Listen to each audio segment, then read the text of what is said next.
Bismillahirrahmanirrahim. Assalamualaikum warahmatullahi wabarakatuh. Kami dari kelompok 4 ingin mempresentasikan mengenai sistem reproduksi hewan. Untuk anggotanya sendiri terdiri dari Kurnia Rahma Rumakas, yang kedua ada Siti Arfa Jamlean, yang ketiga ada Alvin Dewa Yanuar, yang keempat ada Dewi Kartika, yang kelima ada Rizka Agatha Ningrum, yang keenam ada Aziza Fitri Rahmawati.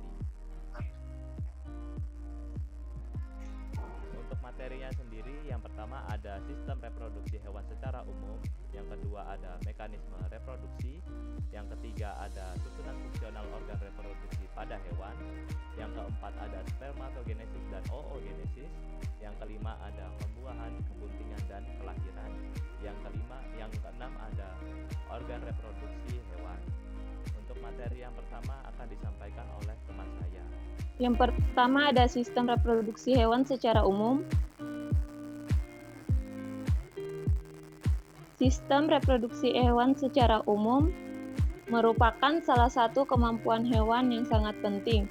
Tanpa pengetahuan tersebut, suatu jenis hewan akan segera punah. Oleh karena itu, perlu dihasilkan sejumlah besar individu baru yang mempertahankan jenis suatu hewan. Proses pembentukan individu baru inilah yang disebut dengan reproduksi. Selanjutnya ada tipe-tipe reproduksi hewan. Yang pertama ada reproduksi dapat terjadi secara generatif atau vegetatif. Reproduksi secara vegetatif tidak melibatkan proses pembentukan gamet, sedangkan reproduksi generatif diawali dengan pembentukan gamet. Yang kedua, reproduksi pada hewan dapat terjadi secara aseksual. Konsep reproduksi aseksual tidak berkaitan dengan proses pembentukan gamet. Reproduksi aseksual dapat berlangsung dengan cara pembelahan, fragmentasi, budding atau bertunas. Selanjutnya yang ketiga, reproduksi dengan pembelahan sel antara lain terjadi pada protozoa dan amoeba. Apabila proses pembelahan menghasilkan sel anakan yang sama besar, proses tersebut dinamakan pembelahan biner. Pembelahan biner merupakan proses yang melibatkan pembelahan kromosom secara mitosis sehingga menghasilkan dua sel anakan yang sama yang memiliki jumlah kromosom sama dengan kromosom induk. Yang keempat ada reproduksi seksual. Reproduksi ini dicirikan dengan bersatunya gamet jantan dan betina melalui proses fertilisasi. Materi selanjutnya akan dijelaskan oleh teman saya. Untuk jenis reproduksi seksual pada hewan itu meliputi pembelahan biner, yang mana pembelahan biner tersebut merupakan proses yang melibatkan pembelahan kromosom secara mitosis, sehingga akan menghasilkan sel anakan yang mirip dengan induknya karena memiliki jumlah kromosom yang sama. Untuk yang kedua, yaitu fragmentasi, di mana fragmentasi ini pada reproduksi hewan, yang mana pemataan atau pembelahan tubuh menjadi beberapa bagian, dan beberapa atau bahkan semuanya yang nantinya akan berkembang menjadi individu dewasa dengan struktur tubuh yang lengkap. Yang ketiga, gemasi atau budding. Gemasi atau budding ini merupakan proses dalam pembentukan individu baru yang disebut dengan koloni, bahwa pada tunas terbentuk berukuran lebih kecil dari induknya, yang dimana terletak pada bagian latelar dan terbentuk dari sel embrional.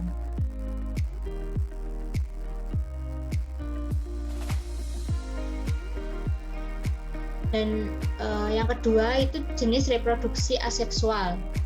Yang pertama adalah partogenesis. Partogenesis ini merupakan individu baru yang terbentuk dari sel telur atau sel sperma tanpa peran serta benih sel dari lawan jenis, namun hanya dapat berkembang dari sel telur yang nantinya dibuahi. Selanjutnya, untuk yang kedua itu adalah genogenesis. Genogenesis ini merupakan sperma yang mengaktifkan ovum untuk membelah, namun tidak ikut menyumbangkan materi genetik. Pada peristiwa genogenesis ini, embrio hanya membawa kromosom induk betina saja. Kemudian yang ketiga itu mengenai androgenesis. Androgenesis ini mengaktifkan sperma untuk membelah, namun tidak ikut menyumbangkan materi genetik. Pada peristiwa androgenesis ini, embrio hanya membawa kromosom jantan.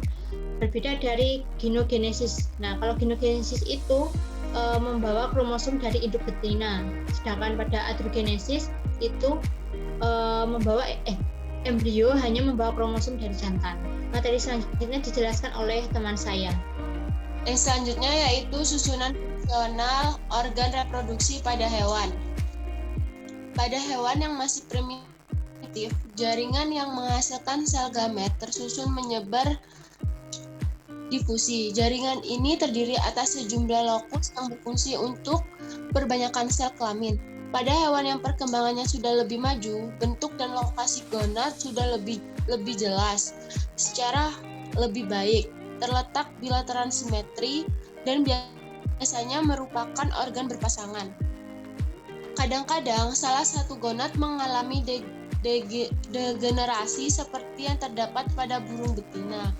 Pada hewan ini, ovarium yang berkembang hanya bagian kiri, sedangkan jantan memiliki sepasang testis.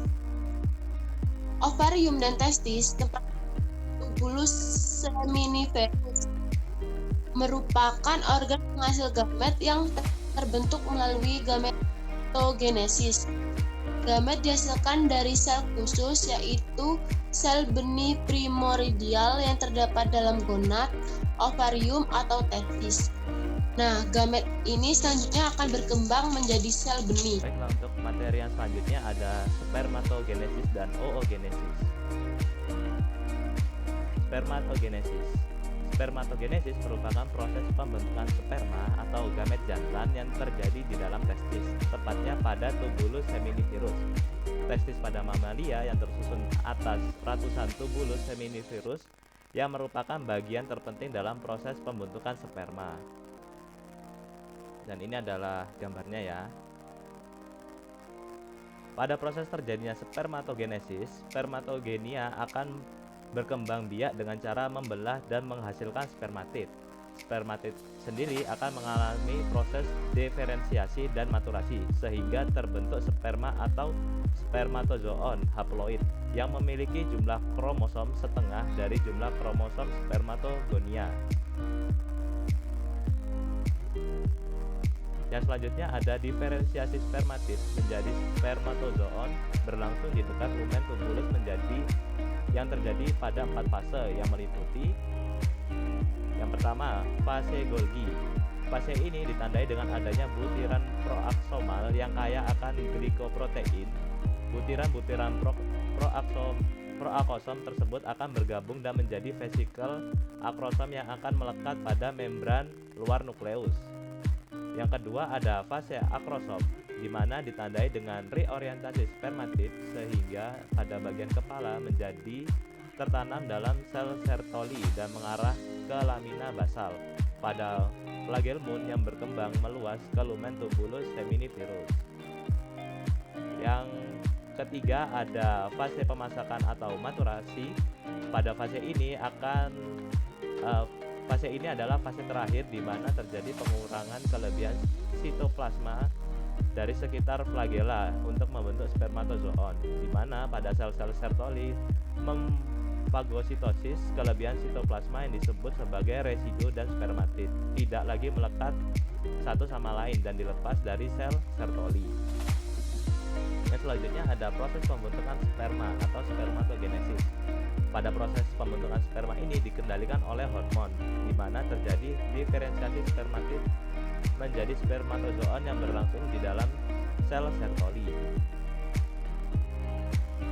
Yang selanjutnya ada oogenesis.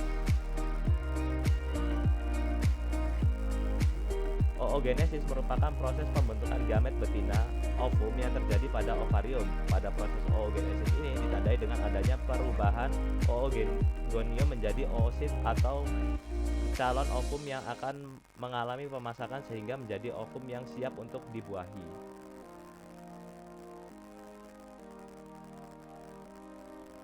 Selama perkembangan oosit terjadi proses pembentukan kuning telur atau vitellus melalui proses fitologenesis.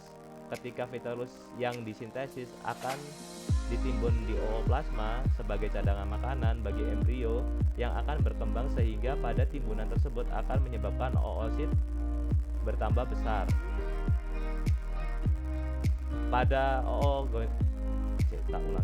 Selama perkembangan oosit terjadi proses pembentukan kuning telur atau vitellus melalui proses fitologenesis. Ketika vitellus yang disintesis akan ditimbun di ooplasma sebagai cadangan makanan bagi embrio yang akan berkembang sehingga pada timbunan tersebut akan menyebabkan oosit bertambah besar.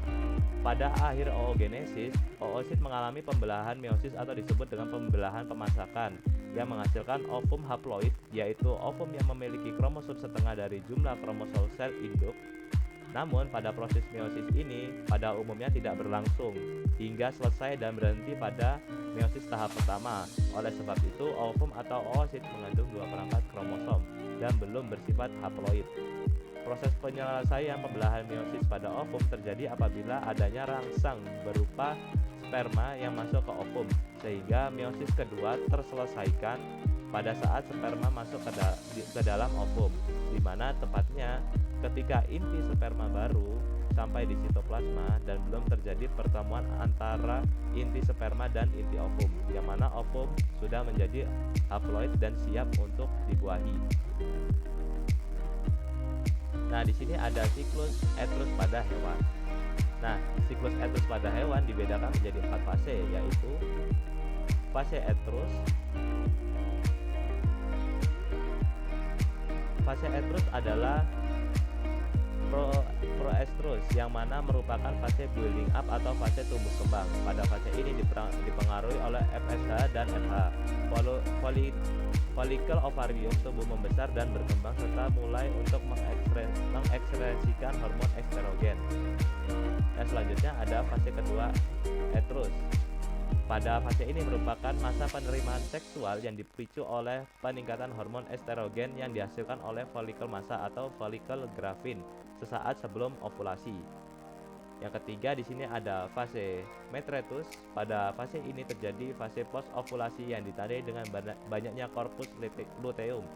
Selama fase metretus ini konsentrasi estrogen dalam darah menurun dan konsentrasi progesteron akan meningkat. Yang selanjutnya ada fase terakhir etrus. Pada fase etrus yang terakhir ini fase etrus yang ini akan terjadi di sepanjang lebih dari 2 hari. Pada fase ini leukosit tetap menjadi sel yang dominan. Nah, selanjutnya di sini ada siklus menstruasi dan siklus etrus hewan. Nah, pada pengendalian hormon terdapat oogenesis dan siklus menstrual pada mamalia seperti gambar yang ada di samping ini ya, bahwa perkembangan folikel diawali oleh hormon FSH dari kelenjar pituitari di bagian depan. Nah, folikel yang sedang berkembang akan mengeluarkan estrogen yang akan merangsang endometrium untuk menebal dan menekan pengeluaran FSH dan LH, di mana LH merupakan hormon bertanggung jawab terhadap pemasakan folikel agar folikel dapat berkembang secara sempurna. Apabila folikel telah masak, maka ovum akan keluar dari ovarium atau disebut dengan ovulasi. Baiklah, materi yang selanjutnya akan dijelaskan oleh teman saya. Nah, di sini saya akan menjelaskan mengenai pembuahan, kebuntingan, dan kelahiran.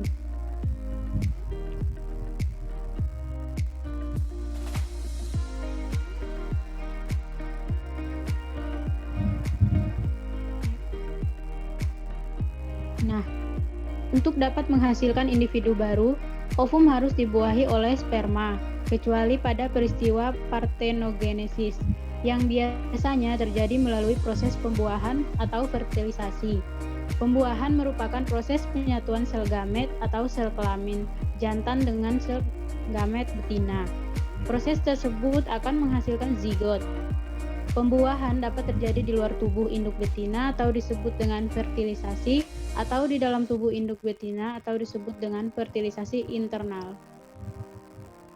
Di sini terdapat hewan yang berkembang biak atau menghasilkan keturunan itu terbagi menjadi 3, yaitu yang pertama vivipar.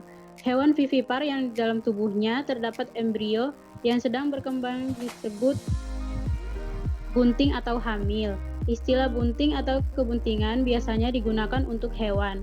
Kebuntingan atau kehamilan akan terjadi apabila ovum yang diovulasikan dapat dibuahi oleh sperma serta mengalami perkembangan lebih lanjut melalui tahap blastula, gastrula, dan seterusnya. Apabila perkembangan embrio telah selesai, hewan muda akan keluar dari tubuh induk. Yang kedua, ovivipar. Jika ovum dibuahi di luar tubuh induk, embrio pada umumnya berkembang di luar tubuh induk juga. Dalam keadaan demikian, embrio memperoleh seluruh makanan yang diperlukan dari cadangan makanan yang telah tersedia di dalam ovum atau telur. Namun, kondisi lingkungan di luar tubuh hewan seringkali tidak sesuai dengan kondisi yang diperlukan untuk perkembangan embrio yang maksimal. Untuk itu, induk hewan pada umumnya menyiapkan sarang khusus untuk menyimpan dan mengerami telur mereka. Dengan demikian, keadaan lingkungan yang mendukung pembentukan individu baru. Di dalam telur yang dikerami atau disimpan di dalam sarang, embrio berkembang di dalam telur yang biasanya terdiri atas beberapa lapis. Hewan yang berkembang biak dengan cara bertelur disebut hewan bersifat ovipar. Kemudian ovivipar. Hewan ovovivipar menyimpan telur di suatu tempat pada tubuhnya, yang juga merupakan tempat berlangsungnya pembuahan, sekaligus tempat berlangsungnya perkembangan embrio. Pada hewan ini, makanan yang diperlukan untuk perkembangan embrio sepenuhnya diperoleh dari telur atau tidak dari tubuh induk, sekaligus embrio berkembang dalam tubuh induk. Selanjutnya akan dijelaskan oleh teman saya.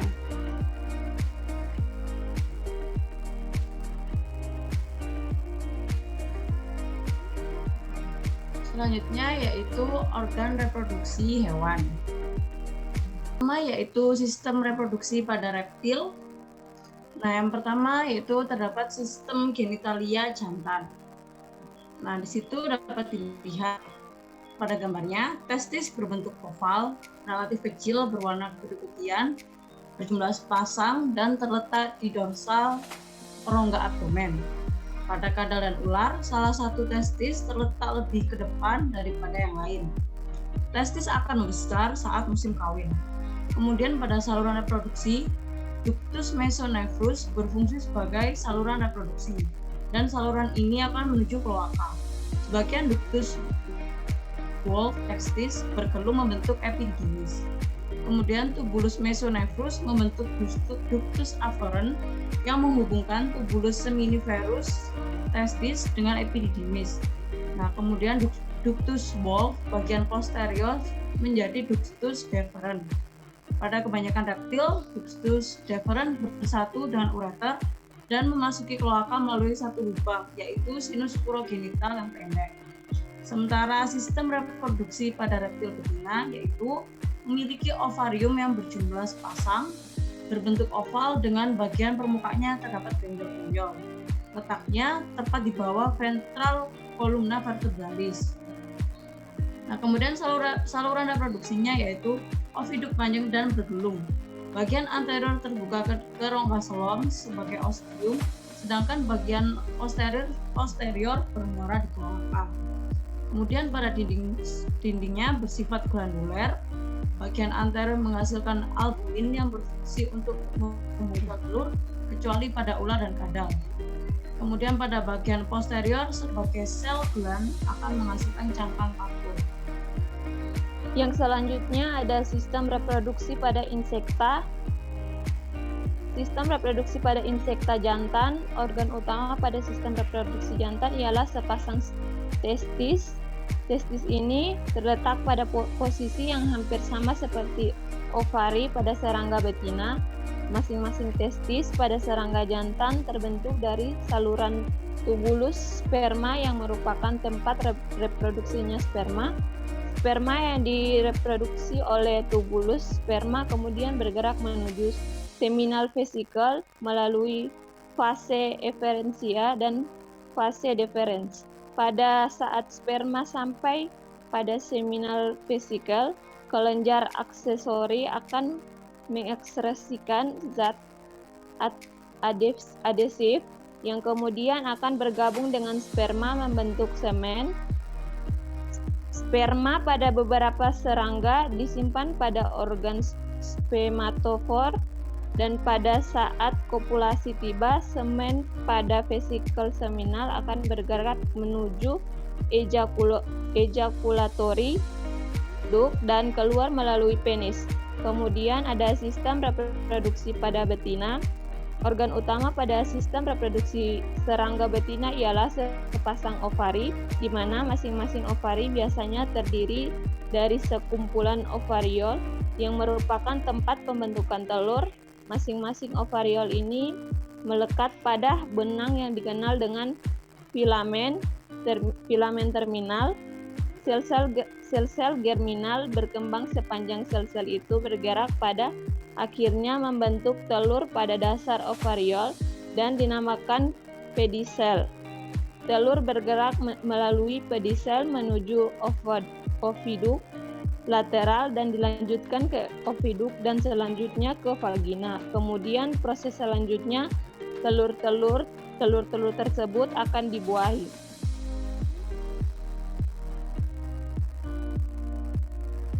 Dan terdapat sistem reproduksi pada mamalia.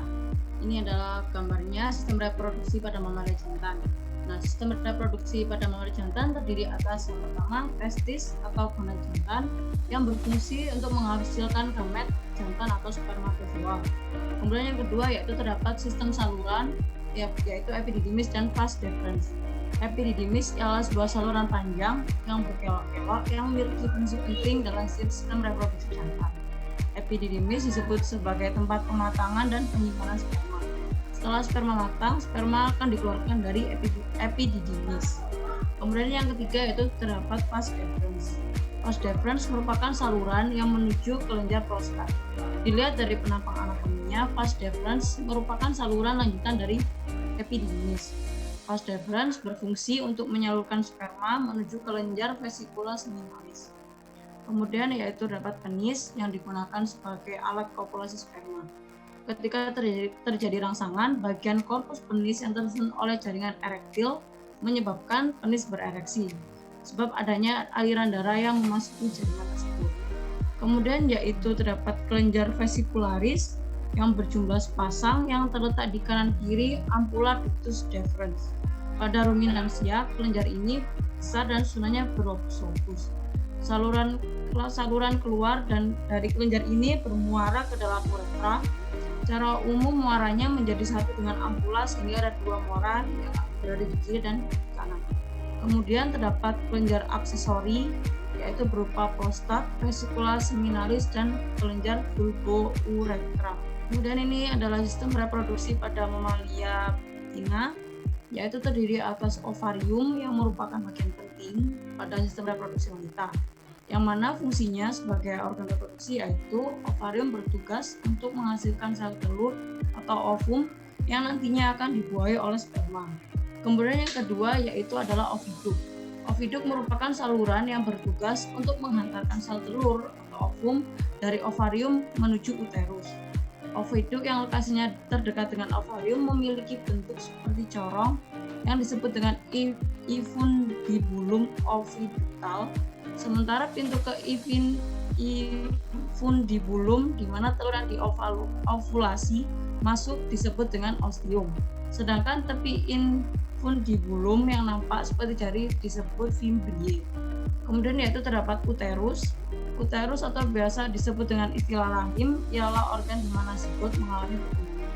Dinding uterus tersusun atas endometrium dan otot polos. Kemudian sel-sel yang menyusun uterus ini memiliki sifat yang elastis sehingga ukurannya dapat membesar dan mengecil.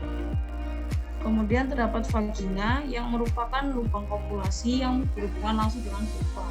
Pada bagian ini terdapat kelenjar Bartholin. Apabila vagina memperoleh rangsangan, maka kelenjar ini akan mengsekresikan lendir yang berfungsi sebagai pelumas saat terjadinya hubungan intim. Kemudian yang terdapat leher rahim atau cervix dan vulva. Kemudian materi selanjutnya akan dijelaskan oleh teman saya. Sistem reproduksi pada apes. Burung jantan memiliki organ reproduksi berupa sepasang testis. Testis burung berbentuk oval terletak pada sebelah ventral lobus penis. Menurut Masyut 2007, ukuran panjang dan lebar berat testis kiri relatif lebih besar dibanding dengan testis kanan, baik pada burung tekukur maupun burung putar. Testis inilah yang dijadikan sebagai tempat penyimpanan spermatozoa ketika musim kawin. Testis burung akan membesar. Sedangkan organ reproduksi betina adalah ovarium. Ovarium burung yang berkembang hanya bagian kiri, terletak di bagian dorsal rongga abdomen. Ovarium kanan tidak tumbuh sempurna dan tetap kecil yang disebut dengan rudimeter. Dengan demikian, saluran reproduksi burung yang berkembang juga hanya bagian kiri. Saluran reproduksi ini akan bermuara di kloaka.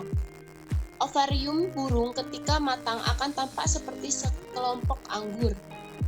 Kelompok burung merupakan ovipar. Walaupun kelompok burung tidak memiliki alat kelamin luar, fertilisasi tetap terjadi di dalam tubuh.